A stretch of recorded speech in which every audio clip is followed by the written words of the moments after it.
ধন্যবাদ আপনার সকলকে।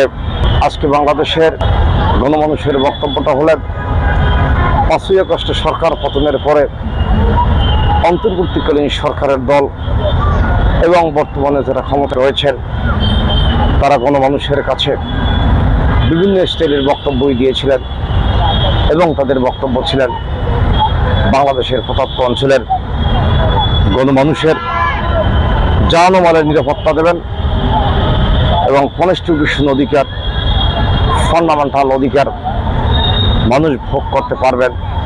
কিন্তু আজকের এই প্রেক্ষাপটে বাংলাদেশের গ্রাম বাংলায় থেকে শুরু করে একেবারে শহরতলি পর্যন্ত আমরা দেখতেছি আওয়ামী লীগের যে সমস্ত লোকজন রয়েছেন সে আওয়ামী লীগের লোকজনের প্রতি নির্মম অবিচার, শারীরিক টর্চার সহ অর্থনৈতিক টর্চার, বিভিন্ন স্টাইলের ভ্যারাইটিস কালারের টর্চার আজকে চলছে। আজকে জাতির বিবেকরা নীরবতার সাথে রয়েছেন। ৫ই আগস্টে সরকার পতনের পরে গণমানুষরা ভেবেছিলেন আমরা বাংলাদেশের মানুষরা জানমালের নিরাপত্তা পাব, সাধারণ মানুষরা পেট ভরে দুবেলা খেতে পারবে, নিত্য প্রয়োজনীয় দ্রব্যসহ যে সকল প্রয়োজনীয় জিনিস রয়েছেন গণমানুষরা তাদের ক্রয় ক্ষমতার সাধ্যে থাকবে। কিন্তু আজকের এই প্রেক্ষাপটে আমরা দেখতে পাচ্ছি গণমানুষরা নিত্য প্রয়োজনীয় দ্রব্য সঠিকভাবে ক্রয় করতে পারছে না, কর্মবিরতিহীন হয়ে যাচ্ছেন, বেকারত্বর ঘানি টানছেন, কেউ তাদের নিরাপত্তা পাচ্ছে না। কোটি কোটি টাকা রাষ্ট্রের প্রয়োজনে সরকার বাহাদুর আজকে ঋণ করছেন, ঋণের বোঝা চাপিয়ে দিচ্ছেন গণমানুষের মাথায়। কে এই জাতিকে রক্ষা করবেন, কে এই দেশকে রক্ষা করবেন, আজকে কিন্তু প্রশ্নবিদ্ধ হয়েছেন। স্বাধীনতা যুদ্ধের পর থেকে এ পর্যন্ত যত সরকার এসেছেন প্রত্যেক সরকারের আমলেই কম বেশি অপ্রীতিকর ঘটনা দু একটা ঘটেছেন, কিন্তু এইভাবে গণহারে ঘটেনি। ৫ই আগস্ট আওয়ামী লীগ সরকার পতনের পরে কত হত্যাযজ্ঞ হয়েছেন, কত মানুষ দেশ ছাড়া হয়েছেন, কত মানুষ বাড়ি ছাড়া হয়েছেন, কত মানুষ সন্তান ছাড়া হয়েছেন, কত মা তার সন্তানের জন্য কাঁদছেন, কত বোন তার ভাইয়ের জন্য কাঁদছেন, কত বাবা তার সন্তানের জন্য কাঁদছেন।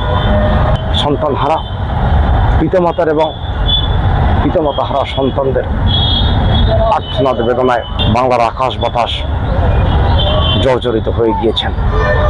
কে এই জাতিকে রক্ষা করবেন, কে হবেন এই জাতির কর্ণধার যিনি বাংলার গরিব মেহনতি মানুষকে রক্ষা করতে পারবেন, যাতে বাংলার গরিব মেহনতি মানুষরা দুবেলা প্রাণ ভরে খেতে পারবেন, নিয়মিত কর্ম করতে পারবেন। সে সুযোগ এই বাংলাদেশের কোন সরকার করে দেবেন, কোন ব্যক্তি করে দেবেন, আজকে কিন্তু জাতির কাছে প্রশ্ন হচ্ছেন।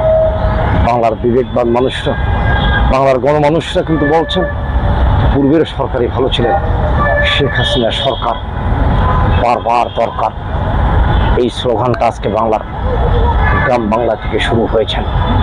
তাহলে কি অপরাধ করেছিল শেখ হাসিনা যে ৫ই আগস্টে মেটিকুলাস ডিজাইনের মাধ্যমে হত্যাযোগ্য পরিবেশ সৃষ্টি করে এই বাংলাদেশে একাধিক মার্ডার হয়েছেন?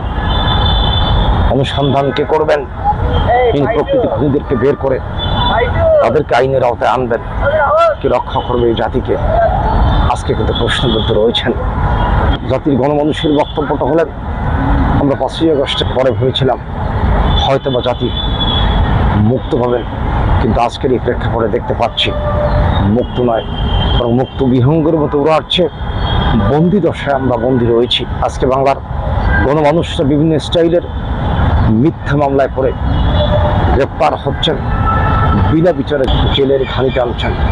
কে এই মানুষের মুক্ত করবে, কে এই বাংলার আকাশ বাতাস মুক্ত করবেন? আজকে কিন্তু একটা প্রশ্নবিদ্ধ হয়ে রয়েছেন। কোন ছেলে জন্মগ্রহণ করবেন যিনি এই জাতিকে করবেন শৃঙ্খল মুক্ত, অর্থনৈতিক মুক্ত, শোষণ মুক্ত? আমরা সে অপেক্ষায় আছি। আমি আশা করব সরকার বাহাদুর প্রতিহিংসা মাইনাস করে সহনশীল রাজনীতির মধ্য দিয়ে আগামী দিনে এই দেশকে শান্তপ্রিয়ভাবে পরিচালনা করার জন্য আমি সরকারকে উদ্যোক্তা আহ্বান করে আমি আমার সংক্ষিপ্ত বক্তব্য শেষ করছি।